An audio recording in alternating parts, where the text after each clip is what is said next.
tous ceux qui ont collaboré au travail du général de Gaulle en gardent un souvenir extraordinaire.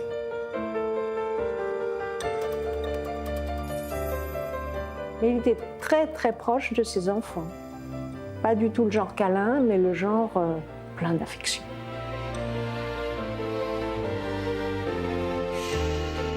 Yvonne de Gaulle, jusqu'au bout, elle aura protégé son époux en brûlant donc tout ce qui était de l'ordre de l'intime. Vous voyez cette colline, c'est la plus élevée. On y édifiera une croix de Lorraine quand je serai mort. Ce sont les mots confiés par le général de Gaulle à un journaliste en 1954. Ces vœux ont été exaucés puisqu'en 1972, 2 ans après sa mort, ce monument de granit et de bronze, symbole de la résistance face aux nazis, a été érigé à Colombey-les-Deux-Églises. C'est dans ce village que résidaient Charles de Gaulle et sa famille. Et si l'on connaît déjà beaucoup du militaire, du résistant, de l'homme politique, on sait beaucoup moins de choses sur le père et le mari qu'il a été. En 1920, le capitaine de Gaulle, 30 ans, rencontre Yvonne, 20 ans, fille des propriétaires des biscuiteries Vendroux. Plus tard, elle l'a revu, ils ont dansé le foxtrot, je dois dire. Et en rentrant, elle a dit « c'est lui ou personne ». Et une femme de décision. Une femme qui deviendra le pilier de Charles de Gaulle. Le couple se marie en 1921 et coule des jours heureux avec ses 2 enfants, Philippe et Élisabeth. En 1928, l'arrivée de leur fille Anne, atteinte de trisomie, bouleverse la famille. Le couple aime passionnément cette enfant différente avec qui Charles de Gaulle a une relation particulière. Il lui chantait un tas de chansons, il la berçait, il lui consacrait beaucoup de temps chaque jour. Et il était très inquiet quand elle avait un petit bobo. Mais en 1948, la jeune femme âgée de 20 ans est terrassée par une pneumonie. Ils sont restés tous les deux effondrés, le général effondré.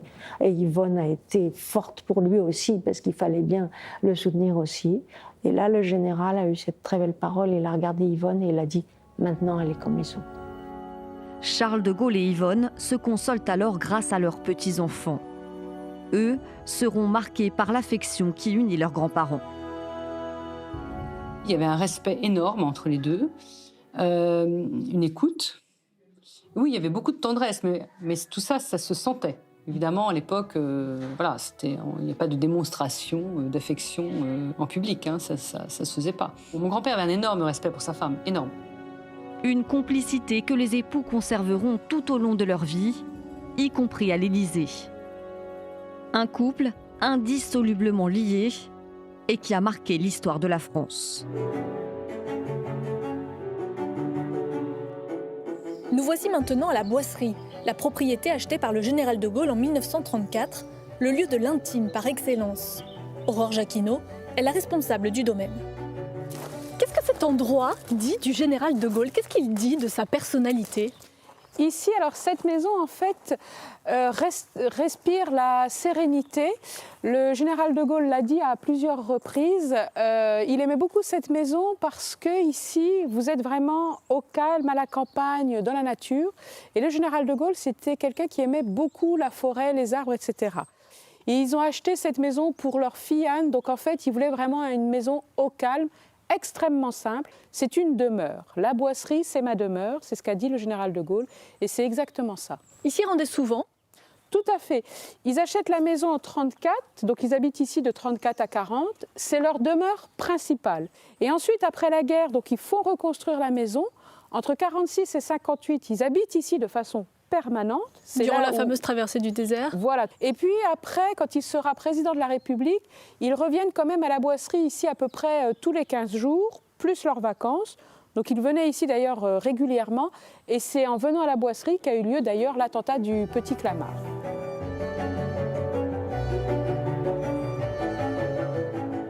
En pénétrant dans la maison de Charles de Gaulle, nous découvrons les nombreux cadeaux offerts au général au cours de ses voyages.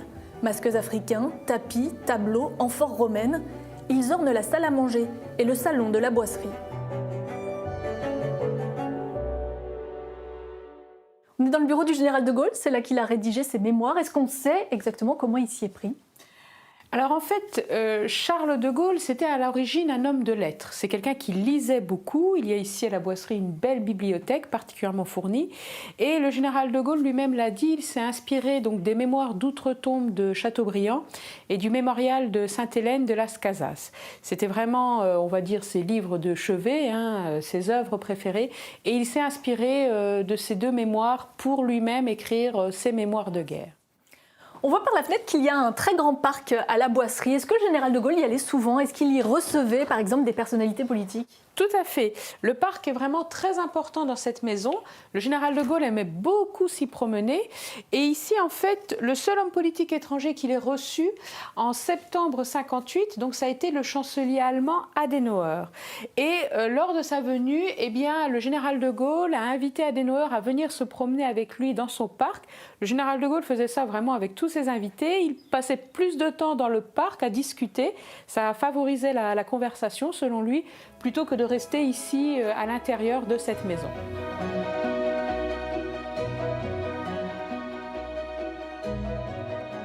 La bibliothèque, vous l'avez dit, c'était une pièce très importante pour le général de Gaulle. C'est d'ailleurs ici qu'il est mort, terrassé par une rupture d'anévrisme. Tout à fait. Il est décédé sur la table de bridge, là, à côté de vous. Il avait l'habitude donc de jouer aux cartes le soir, de faire une patience en regardant le programme à la télé. Et là, le soir du 9 novembre 1970, il est décédé brutalement. Il a fait un malaise et il est décédé donc alors qu'il allait avoir 80 ans. Alors il paraît qu'il aurait demandé, avant de mourir, à sa femme Yvonne de brûler tous les objets, les effets personnels. Est-ce que c'est vrai ? Oui, tout à fait. Ce qui est certain, c'est que le soir même de ses obsèques, Yvonne de Gaulle a brûlé alors, tout ce qui était de l'ordre de l'intime. Elle a fait un feu là devant la maison et elle a brûlé alors, les habits, la vaisselle, la chambre à coucher. Les gens de Colombey voyaient un panache de fumée sortir du parc de la Boisserie. Ils se demandaient ce qui se passait. Et en fait, eh bien, Yvonne de Gaulle, jusqu'au bout, elle aura protégé son époux, elle aura été à ses côtés et en fait, elle aura même préservé leur intimité en brûlant donc tout ce qui était de l'ordre de l'intime. Merci beaucoup Aurore Jacquinot de nous avoir fait la visite. Merci à vous.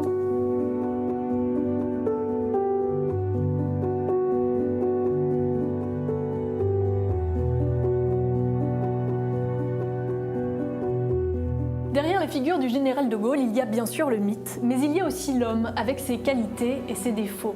Charismatique pour les uns, arrogant pour les autres, une personnalité parfois difficile à gérer pour son entourage professionnel.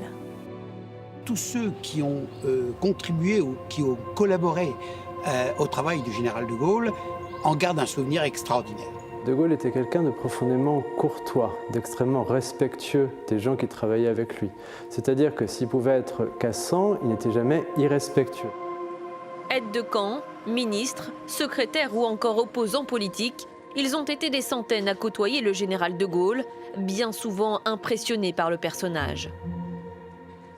18 juin 1940, les Allemands occupent Paris. Charles de Gaulle est à Londres. Il s'apprête à lancer son appel à la résistance. À l'époque secrétaire, Elisabeth de Miribel est celle qui a retranscrit à la machine le célèbre discours du général, diffusé sur les ondes de la BBC. Moi, il me faisait penser à un rocher dans la tempête. Il était très calme, très grand, très impressionnant. Vous savez, en costume avec des leggings. Et je l'avais, un homme extrêmement calme. S'il pouvait conserver son calme dans les heures les plus graves, Charles de Gaulle était aussi connu pour ses coups de sang. Toujours à ses côtés, les aides de camp ont été les premiers collaborateurs du général, chargés à la fois des tâches quotidiennes comme des messages à faire passer. Il engueulait l'aide de camp pour que ça touche des personnes interposées et que ça leur soit répété plus ou moins sous d'autres formes. Parce que c'était quelquefois sous des formes très brutales et voire grossières. Où il employait facilement le mot « con ». Loin de faciliter la tâche à ses ministres, Charles de Gaulle était aussi redouté par ses opposants politiques et par les diplomates qui l'accusaient d'être trop rigide et trop obstiné. Avec son allié Winston Churchill, par exemple, les relations étaient souvent orageuses. Le Premier ministre britannique qualifiait même le général français d'arrogant et de prétentieux. Il a été extrêmement mal perçu par les Britanniques qui attendaient de lui plus de reconnaissance, plus de gratitude. Mais de notre côté, c'est peut-être ce qui a fait qu'il a fini par réussir. Les querelles du passé finiront par être oubliées, laissant place entre les deux hommes à un profond respect et une admiration mutuelle.